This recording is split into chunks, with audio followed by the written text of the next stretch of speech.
I wanted to ask how you nourish gifts like intuition, tarot, palm reading, things like that.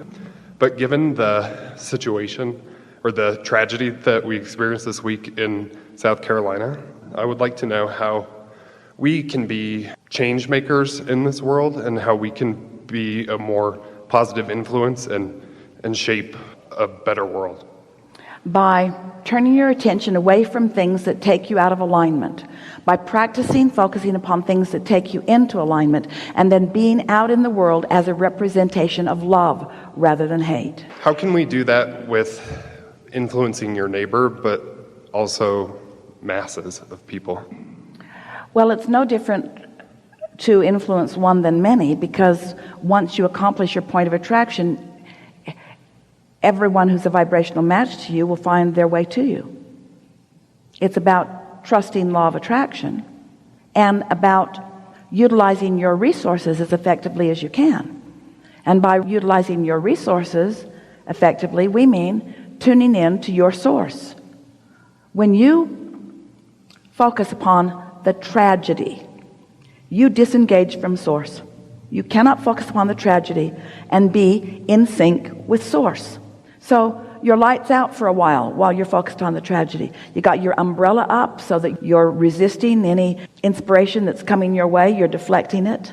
And you can tell by the way you feel that you are focused upon a condition that has you completely disconnected from your source.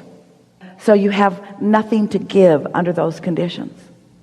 And sometimes people have accused us of encouraging you to put your head in the sand. In other words, if you're not aware of it, then it won't affect you. And that's exactly what we're encouraging. Because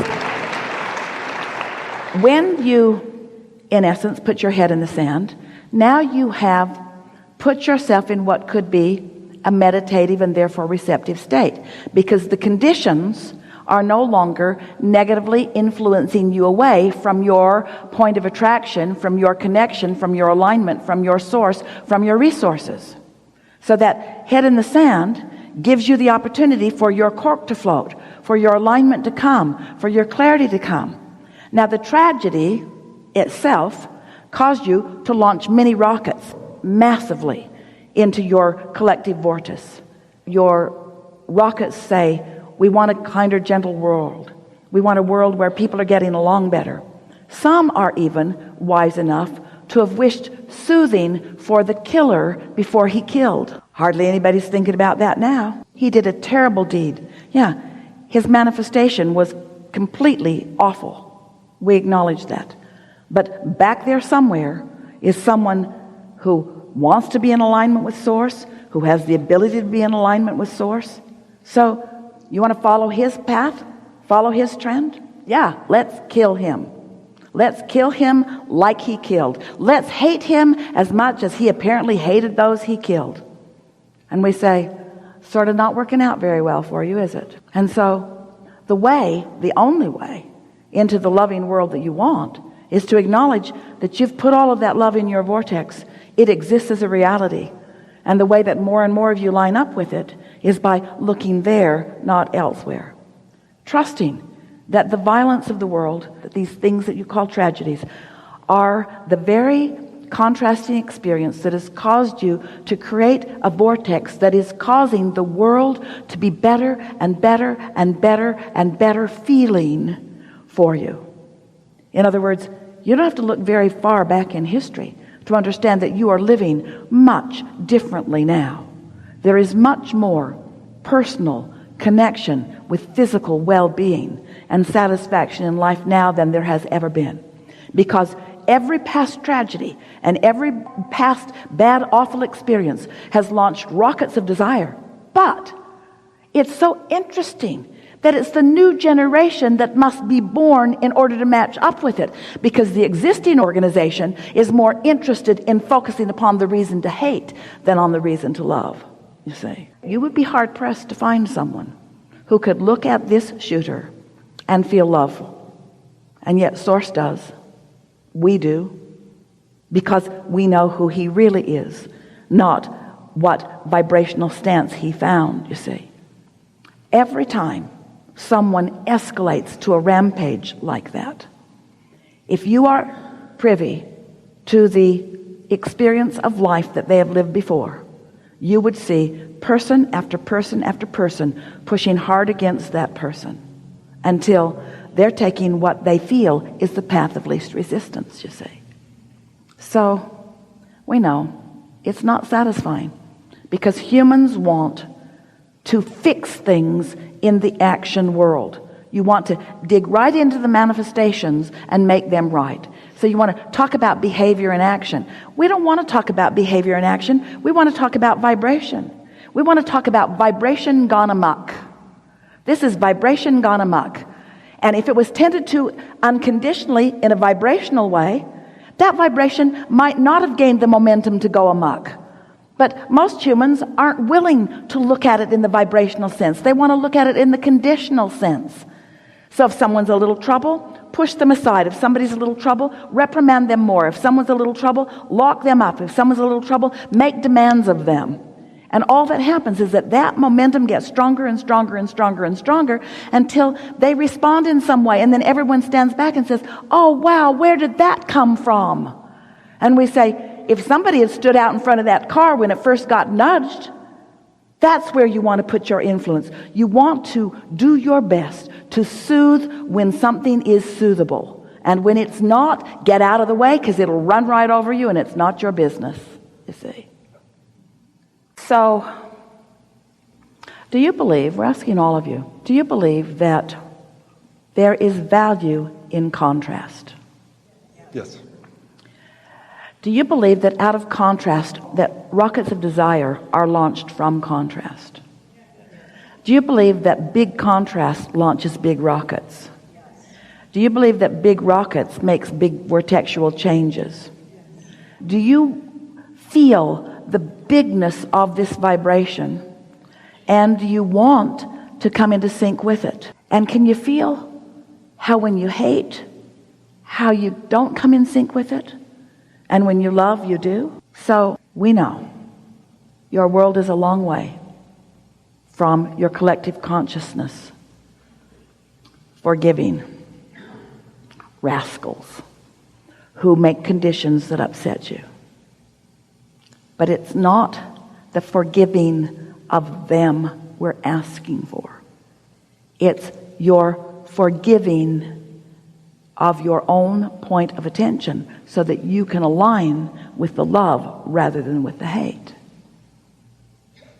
You cannot focus upon something that makes you feel awful without perpetuating it.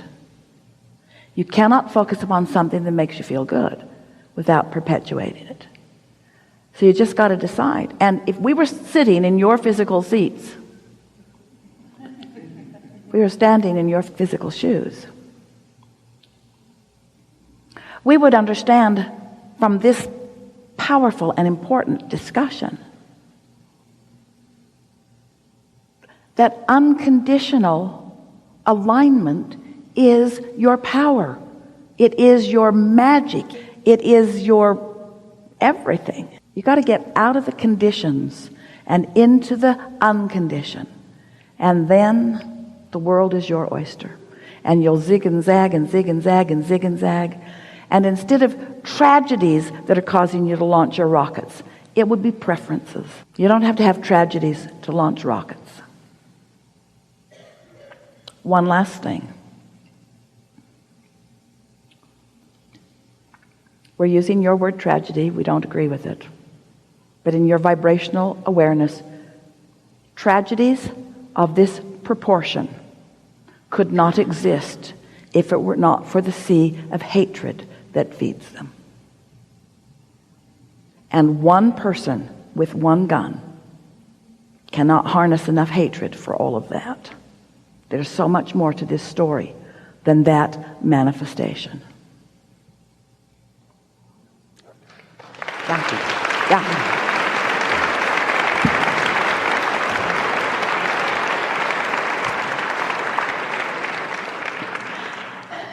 And the party that those who made their transition are experiencing is being missed by everyone. That's the thing that is really ironic about all of this.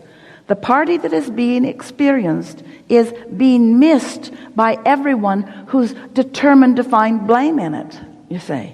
We know. We're stretching you. We're stretching. You know what's happening here today? You are being faced, almost challenged, with an opportunity to release what is and focus unconditionally on who you really are. And when you make that jump, the manifestations that will begin pouring into your life experience. People are going to say, what happened to you? Seems like only yesterday you were listing this long list of things that you wanted that you couldn't make your way to, and now they're just popping into your experience left and right. And your answer is, I don't know exactly what happened, but I remember when it happened. I decided to be unconditional because I can control how I feel right now, but I can't control a condition. So if I needed to feel good by changing a condition that I can't change, then I'm stuck. But if I don't need to change the condition in order to feel good, I can just feel good because it's just an emotional journey that I've practiced. Then if I can leave out needing to change the condition in order to feel good, then in feeling good, the condition changing is the next logical step. Did you get that? Yeah, you did. We've enjoyed this interaction more than any other ever before. Wow. This is the leading edge. This is where that which is you in your physical form and that which is you in your non-physical form have converged in such a meaningful way that thought has gone beyond that which it has ever been before, far beyond that which it has ever been before. You are in a different vibrational place. Your point of attraction is shifted, and everything and everyone in your experience will reflect back to you the shift that has taken place. I don't want you to look too hard for that evidence, though. Just feel the ease that you're feeling. If you're feeling it, and you are. You create your own reality, but you don't do it alone. And the you who is creating your own reality is more than the you who you know here in this physical body. The you who you know here in this physical body matters. Your willingness to focus into this body, your willingness to focus into this time-space reality, your willingness to explore with the other billions who are exploring, your willingness to give birth to the new ideas is what puts the eternalness in eternity. It matters. Because you are an extension of Source who knows all of this all of the time, it will be easy for you to remember it. Joseph Campbell said, follow your bliss. Really good advice. We say, follow your bliss. Follow your fun. Follow your pleasure. Follow your clarity. Follow your good feelings. Follow them as far as they will take you, and more will come, and more will come, and more will come, and more will come, and more will come. In a general sense, step back and appreciate all others who share your planet. Because without them, you would cease to be. You are a collective consciousness that is presenting yourselves in many ways. And everyone, no matter how in alignment or not, they're all your brothers. They're all your sisters. They're all your counterparts. They're all your soulmates. We are all in this together. Don't let one of them be your enemy. No matter how far back you have to stand from the details of their life to make them your friend. If that is your quest, then it is our promise to you that you will live happily ever after.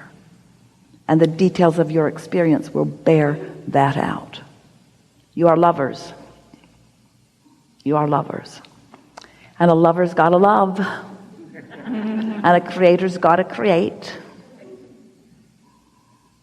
And a human being's got to be. And you've all got to eat. This is a really good time to let you know that there is great love here for you. And as always, we remain eternally, steadfastly, enthusiastically in your vortex.